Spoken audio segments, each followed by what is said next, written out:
In today's video, I'm going to teach you how to log in to Udemy. Let's start at the very beginning. First, open your preferred web browser on your computer, tablet, or phone. This could be Chrome, Safari, Firefox, or any browser you're comfortable using. In the address bar at the top of the screen, type udemy.com and press Enter. This will take you to Udemy's homepage. Once the page finishes loading, look toward the upper right corner of the screen. You should see a button or link that says Log In. Go ahead and click on that. This will open the Udemy login page, where you can enter your account details. On the login page, you'll see two main text fields. The first one is for your email address, and the second one is for your password.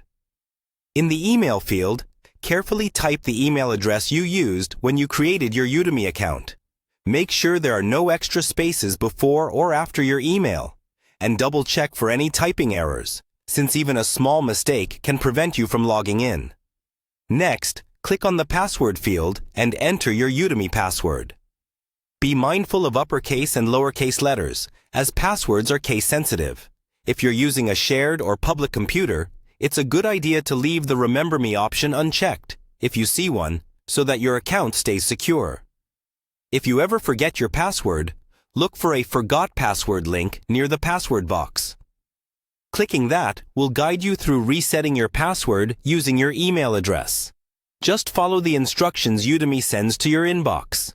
Once you've entered both your email and password, review them one more time to make sure everything is correct. Then, click the Login button. After a moment, you should be redirected to your Udemy account homepage. Here you'll see your enrolled courses, recommendations, and other options in the menu. If the page doesn't log you in and instead shows an error, carefully read the message. It usually indicates whether your email or password is incorrect.